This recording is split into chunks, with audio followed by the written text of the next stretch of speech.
Гледате интервју на Макфакс.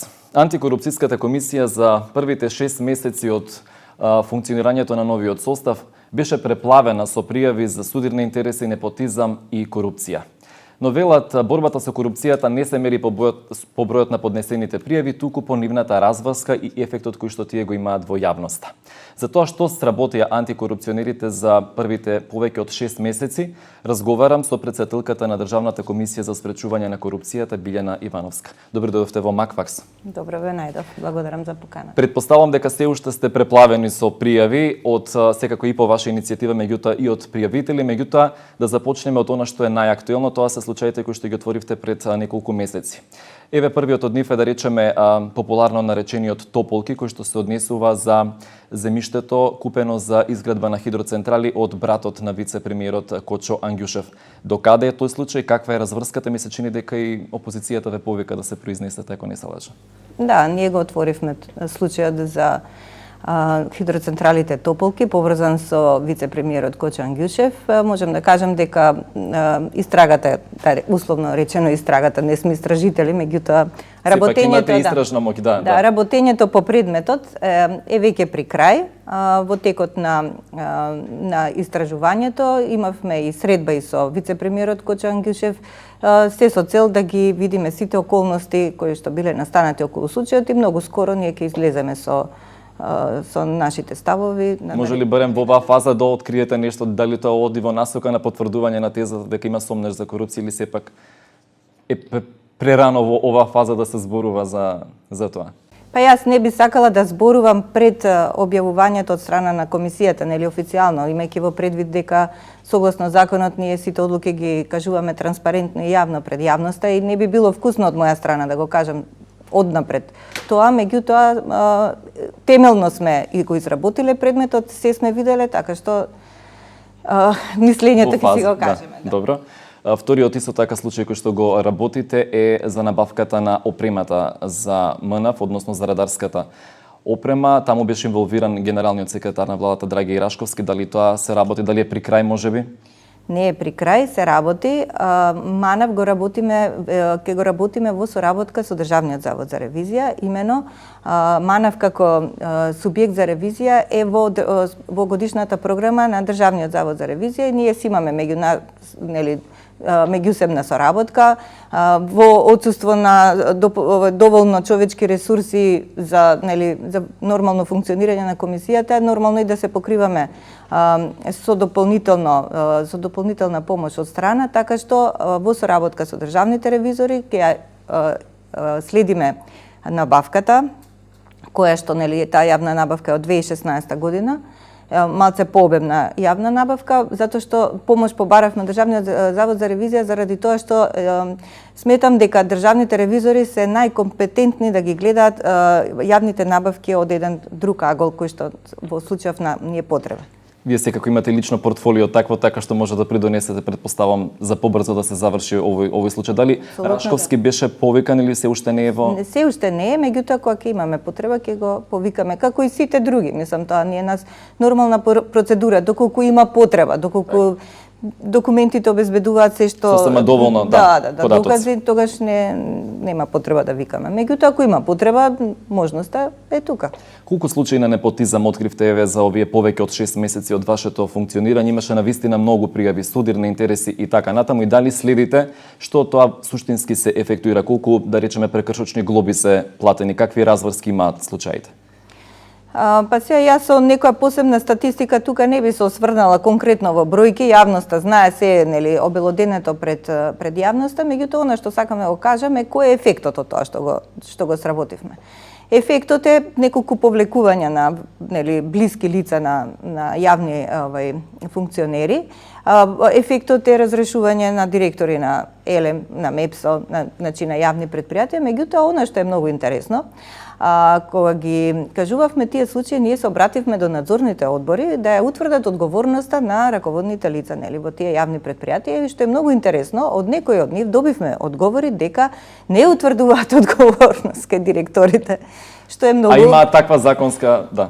А што е многу симптоматично, значи кој е сега надзорниот одбор И како не ја утврдил одговорноста кај раководното лице, па затоа ние сега ќе одиме еден чекор понатаму, ќе побараме од надзорните одбори да ни достават записници, да ни достават нели докази од седницата како не е утврдена одговорност, имајќи во предвид дека се случило, се злоупотребило дискреционото право на тоа раководно лице, и затоа имаме и понатаму алатка да го известиме во крајна линија и собранието, бидејќи собранието ни е нас, да речам, институција пред која што ние нели сме одговараме. За волја на вистината, Управниот суд укина неколку ваши решенија, последно на кое што се сеќаваме за градоначалникот на Куманово. Зошто се случува Управниот суд да ви укинува решение? Дали е тоа можеби резултат на слабите правни служби кои што ги имате или генерално капацитетот на антикорупцијската комисија? Не, во случајов не би рекла дека е тоа причината, инаку ние имаме мал капацитет, тоа неколку пати сум го кажала во јавноста, меѓутоа во овој случај и во случај уште еден случај, нели имаше со дополнителната мерка за лозарите, мислам дека тоа е перцепцијата на судот и дека судот не ги земал во предвид сите околности. Ќе се задржам на дополнителната мерка за лозарите. Например, судот и дал третман на дополнителната мерка како да е субвенција, а всушност не е субвенција. Субвенциите се оние што одат, нели, тоа се редовни исплати кон земјоделците и тука немаме никаков застој во исплатата заради тоа што тоа си е во согласност и со изборниот законник. Сите редовни исплати редовно да си течат. Дополнителната мерка и самото име кажува дека таа е дополнителна. Таа значеше дека ќе се обештетат лозарите, односно ќе им се исплати на лозарите тоа што нивните откупувачи не им го исплатиле. Значи државата се става на место на откупувачите. Ова е повеќе популистичка мерка. Такви популистички мерки имаше и други кои што, да речеме, не беа спротивни на членот 8а, 8б од изборниот законник, меѓутоа влијаат на гласачкото тело. И заради тоа ние на тие не реагиравме во тој момент, меѓутоа тие си земаат дел од извештајот, посебниот извештај што го доставуваме до собранието, нели, во периодот од 3 месеци по завршување на изборите, во кој што ги нотиравме сите тие пикантери, би рекла, од страна на владата, кои што треба да се имаат во предвид, заради тоа што влијаат на гласачкото тело. Може би треба да се преуреди законот, може би не знам, треба да се... Ако добро ја правдата сепак одлуката независно од... Не ја правдам одлуката. Одлуката... Сакам да речам нашата одлука, да. Нашата одлука ја правдаме заради тоа што дополнителната мерка нема третман на субвенција. Таа е дополнителна мерка тогаш за тогаш со одлука на влада донесена и тоа точно во изборниот период, а се знаеше времето кога ќе бидат изборите. Значи перцепцијата кај дел од јавноста дека можеби се занимавате со судирни интереси и непотизам кои што се условно речено поситни случаи на корупција, а не сте отвориле голем корупцијски скандал барем за овие повеќе од 6 месеци работа. Се служувате ли со тој впечаток или? Јас не можам да противречам на впечатокот. Јас можам да кажам што ние работиме. Впечатокот после на крај нека дојде сумирањето на резултатите, што сме можеле, што сме направиле, колку сме направиле, нек се вадат статистики. А она што ние во моментот го работиме и на поголеми предмети, меѓутоа имајќи ги во предвид нашите капацитети, повторно ќе речам, тие предмети си бараат и подолго време. Така што и тие ќе си дојдат, ќе се кажат во јавноста. Да, ќе се ефектуираат. Сега од она што го работиме, можеби е таква перцепцијата, меѓутоа пред 2-3 дена работевме на утврдување на ризици од корупција. Значи како највисок ризик од корупција постои во вработувањата. Сега замислете ако ние ги средиме вработувањата, условно речено во државава, па ние се сме средиле. Што значи тоа да ги средиме вработувањата? Тоа значи да нема изборна корупција, да нема трговија со влијание, да се избираат луѓе по квалитет. Значи со еден збор прави луѓе на право место. Па сека ако имаме прави луѓе на право место, тогаш значи има професионалност, има одговорност, има посветеност, има успех. Во овој дел, да не ги забораваме и случаите кои што се однесува, отворивте секако вие предмети за советникот на ДУИ од Охрид Нефи Усеини и ми се чини дека отворивте и за матка, за платформите на матка. Што е со тие случаи, докаде се, дали се постапува, дали се пред одлука? За платформите со матка ние го затворивме, тој случај има кривична пријава за градоначалникот. Таа е веќе поднесена, таа е веќе поднесена до јавното обвинителство на 4 септември. А што се однесува до Нефи Усеини, ние дадовме препорака до општина Охрид дека не треба да склучува деловни односи со член на советот, односно со советник кој што нели ја има таа фирма за рушење, затоа што тој од една страна се јавува како собственик на Дивоградбата, а од друга страна се јавува како и општина Охрид го раскина тој договор. Меѓутоа, поттикнати од тој случај, по наша иницијатива отворивме предмет кој што се однесува на дивоградбите во Охрид, односно како работеле инспекцијските служби. Оваа пренатрупено што ја спомнавте пред малку е резултат на функционирање воопшто на системот во државата. Поради дисфункционалност на повеќе служби и влијанија во тие служби, сите предмети, целата правда сега се бара од антикорупцијска комисија. Затоа сакаме да ги расчистуваме работите дел по дел. Ајде да видиме како работеле инспекцијските служби во Охрид, дали тие излагале на терен, дали донесувале решенија за уривање со време. Ако донесувале, тогаш зошто не се уривало? Значи во теката. Каде е пречката, да. Каде е пречката, односно каде е изворот на корупцијата? Затоа што објектите се уште стојат. Сега, значи тоа истражување е во тек, ќе искочиме нели со Отворивте исто така и предмети за испитување потекло на имот, ако добро се сеќавам за Колештериев, Сашо Василевски и председателот на Кичевскиот суд. Дали имате повратна информација до каде испитувањето на Сега, бидејќи испитувањето на имотната состојба е поврзано и со други субјекти и оди уште поспоро од она што би требало да оди, уште е во тек. Но кога ќе бидеме ние целосно функционални, кога ќе бидеме автоматски поврзани со сите институции од кои што би ги прибавувале овие информации, тогаш и резултатите ќе бидат побрзи. Добре, постојано го потенцираме тоа дека се уште технички и кадровски треба да се доопремите. До каде е тоа прашање, дали сте во полн капацитет? Претпоставам дека не сте по тоа што го зборувате, меѓутоа колку време уште ќе треба за да бидете, како велат, цакум паком? Знаете како вика старите кога се почне нека работа, до кај си ми остане уште крајот и средата. Така и ние сме, ни остане уште крајот и средата. Значи еве ги 7 месеци работиме на случајот да се преселиме за да може да се инсталира таа опрема. Вистина сега е во завршница целата постапка, меѓутоа се уште не сме преселени. Факт е тоа дека поминале 7 месеци. Факт е тоа дека не сме се доекипирале, во тека и таа постапка, нели се има постапки за барем нешто по старата систематизација да пополниме некое работно место колку да имаме луѓе за помош. Се тоа бавни процеси, а од нас се очекуваат брзи резултати и тука е малку перцепцијата таква каква што е. Добро, се охрабруваат ли укажувачи да доаѓаат во антикорупцијската комисија? Имавме впечаток барем во минатото дека тоа не беше така или барем формално на хартија можеби да постоело, меѓутоа во суштина укажувањето како постапка на пријавување некако беше сведено на периферија, беше ставено на периферија. Дали има промени по вашето? Има промени, има значителни промени. Веќе за овој период до летото, до пред одморите, беа 12 случаи пријавени од укажувачи, што и не е мала бројка, имајќи во предвид дека 3 години претходно законот бил во сила, а не се пријавил ниту еден укажувач. Од кои институции се, ако чисто еве ако ги кажам институциите, тогаш не се укажувачи. Да, така е. Добро, дали сте задоволни со соработката со јавното обвинителство? Имаше случаи во кои што нели ви враќаа кривична пријава, па не знам, одредени дела биле застарени и така натаму. Ми се чини дека таа алка помеѓу вас и јавното обвинителство е суштинска во детектирање на корупција, секако гонење на криминалот во таа смисла. Токму заради тоа што е суштинска алка, ние го почнавме процесот на зајакнување на таа алка, да подобриме соработката, односно имаме веќе воспоставено соработка со јавното обвинителство. Случајот со вработувањето на председателот на кривичниот суд, нели со вработувањето на неговиот внук,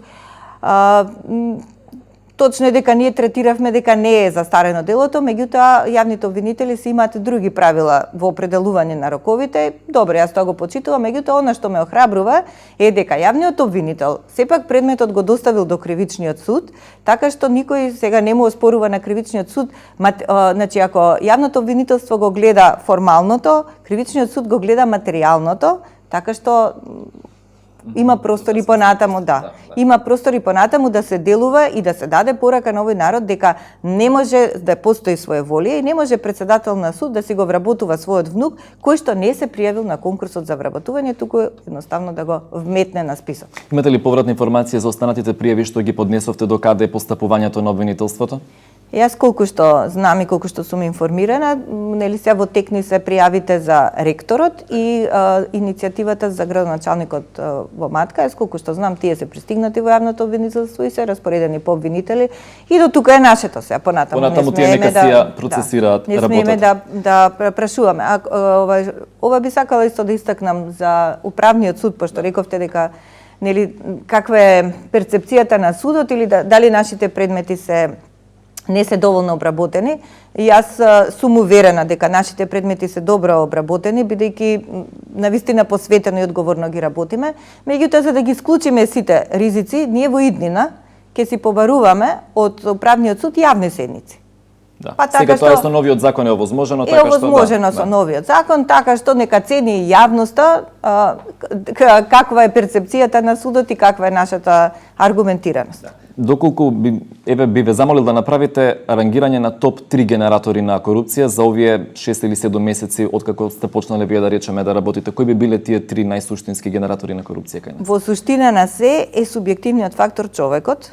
Интегритетот? Да, секаде каде што зависи нешто субјективно одлучување, постои извор на корупција. Топ 3 вработувањата на прво место, значи ви кажав пред некој ден правевме проценка на ризиците, бидејќи во тек ни е подготвување на националната стратегија, нели? Повеќе годишно.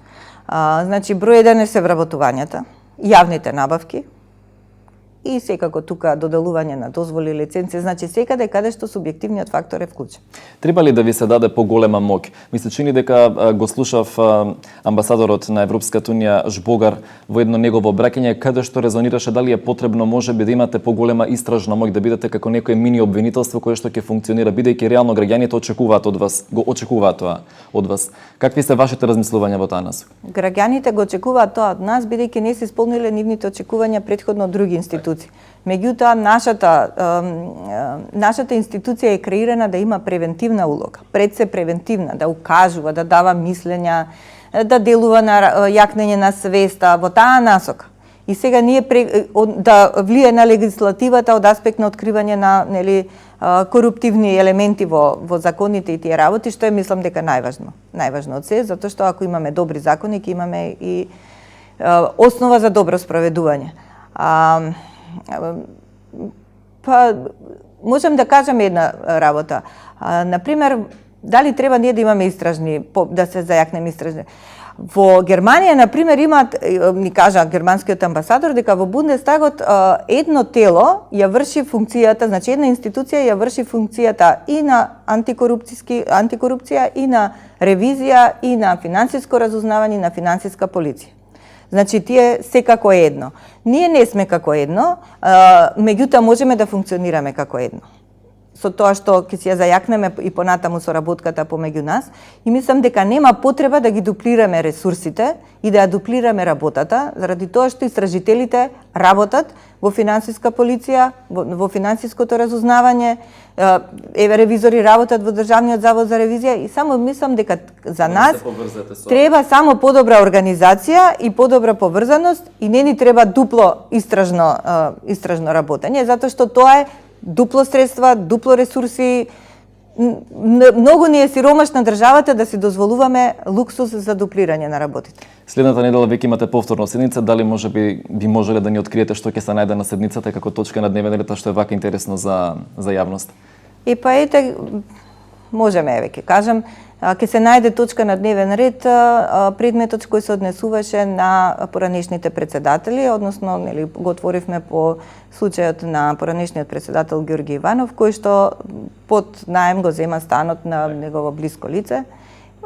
Истражувањето го продлабочивме малку повеќе, кои се и какви се привилегиите на поранешните председатели, колку оваа држава тоа може да го поднесе, пак излеземе со наши предлози. Госпожа Ивановска, ви посакувам успех во работата и ви благодарам за интервјуто. Ви благодарам и на вас. Почитувани, ви благодарам и вам за вниманието со кое што не следевте.